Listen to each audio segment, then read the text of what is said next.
Hi, thanks for stopping by my channel. This is Jody Crabtree, and you're on my channel where I pursue financial independence through business, real estate, and I love talking about personal finance. Let's get into it. So today, I am excited to share some great news with you. But before we get to the great news, I do want to give a little bit of a backstory to help you know where I came from. I went back to college in 2019, and I decided to go after my bachelor's because I was not able to get the jobs that I wanted. That was so frustrating. If you've been there, you know the frustration. But I also was having to commute 2.5 hours each way to work. That's 20 hours a week in the car, if I could only put that in the gym, right? So in 2019, I was on my way to work and there was an accident and it took me 5 hours to get to the office, and that was it. That was a catalyst that said, I'm done, I'm going back to school, and I am going to get a job either closer to work or something that I can do remote. And I made the hard decision to go back to school. And I made the decision in April, and then in May, I happened to get a job that required way more work than I was having to do previously. And it was a lot more intense, but you know, Murphy's Law, right? Stuff happens. And then the pandemic hit and we went on lockdown, and I decided to dive headfirst into my education since I had all this anxiety, frustrations, and was like losing my mind at home because what am I going to do? I have nothing to do. I can't go anywhere. So I just knocked out my schooling. And I was able to finish in 2022. So I graduated. But when I graduated with a ton of debt. I had been paying on it while I was in school. I was also utilizing the education program through my office, and I'm grateful for that. But with that said, I still had student loan debt, and honestly, it sucks. And I'm grateful that we were able to pay down the student loans during the time that we didn't have to accrue interest, which thankfully, otherwise I can't imagine what I'd be paying now. But I left school and I had 10 active loans left. That tallied up to about $40,000, which, you guys, I could have bought a house in part of the country for $40,000. I mean, it might be small, but it might be a house. I could have bought a new car, right? All these things, I think of what I could have done with $40,000. I could have started a business. But I have debt. I need to pay that off. So I've been working my butt off trying to pay it off these last couple of years. And I am so freaking excited to tell you guys I paid off one more of my loans. So now, when I left, I had 10 active loans. I am now down to only 7. Oh, so excited. But you might be wondering, like, how the heck did you do it? So I wanted to dive in with that and let you guys know. For me, in my company that I work at, they offer what's called an ESPP program, which is an employee stock purchase program. At this time, we're able to go ahead and put money aside from each of our paychecks that then, after 6 months, they will purchase the stock for you at a 15% discount. So then I can hold on to it indefinitely, or I could sell it and get a 15%, raise, if you will. But then there's also tax implications to it. So when I was looking at my budget at the end of the year of 2023, and I reviewed my budget this month, I was like, that's a lot of money that I'm putting towards this program, which is a great program and I believe in it.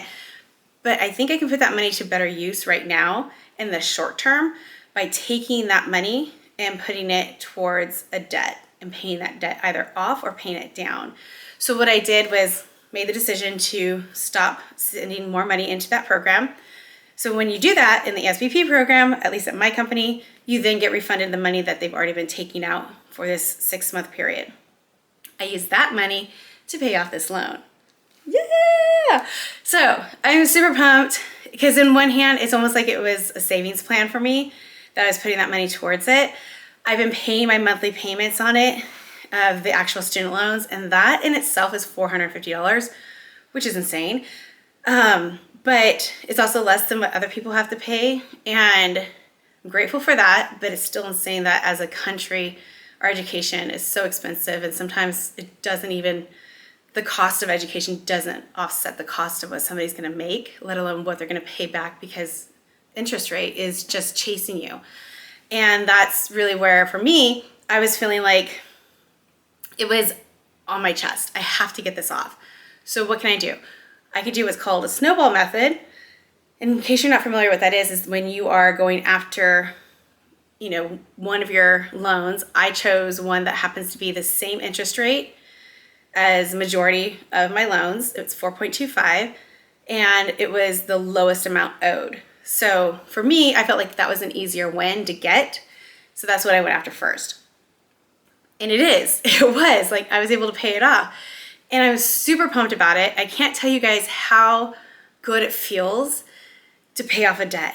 And now what I plan on doing is the extra money I was putting towards that single particular loan, I'll put that to another loan and continue to pay the $450 per month to pay down the overarching debt, and then focus on one of those single loans to then just try to like knock it down. Think of it as like a tree, and you're just like taking an axe to it.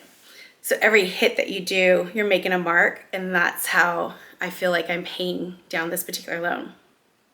So when I started in this year, which was not even a month ago, I had decided I'm going to do 2 loans in 2024. I'm going to pay them off. But honestly, after reviewing this and the momentum that this particular loan payoff is giving me, I think I'm going to be able to do a total of 3 loans this year. So I will definitely be letting you guys know at the end of the year how many loans I paid off. But this one, feeling pretty darn good about it. I think I can do 3 loans. Just to level set, when I started this process, I was at $37,400 in debt. And now I'm going to be about $36,000. And it sucks, but it feels good to be down. And I can't wait to come back and let you guys know that I've paid off more. So if I can leave you with anything, consider putting whatever extra money you might have in your budget towards one thing that, for me, it weighed on my heart. And that's why I chose this particular loan. If it's a mortgage payment that really wears on you, if it's a car payment or a credit card, personal loan, whatever it might be, take and put a little bit extra towards it if you can. Because you guys, if you can't save more, you're gonna have to make more. And for me, I don't mind hustling. I'm happy to hustle, but I can also look at my current budget and try to massage it and get it to where I need it to be so that I can start paying off on things. And also just cutting stuff out of my budget. That's also how I'm doing it. I cut subscriptions. I'm saving a couple $100 by cutting subscriptions, which that in itself disgusted me. I deleted DoorDash and Grubhub off of my phone so that I'm, 1, not tempted, and 2, it's not easy. I have to actually think about it when I'm gonna actually put it back on my phone, which, by the way, I did. I had to put it back this week. Oh, I didn't have to, but I chose to because work was too much. I couldn't get away from my desk. So I reinstalled it to order lunch, and then I uninstalled it.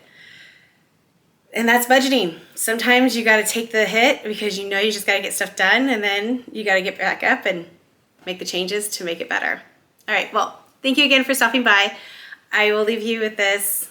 I'm Jody Crabtree. I'm so glad you're here, and I hope that you are championing forward for your debt payoff.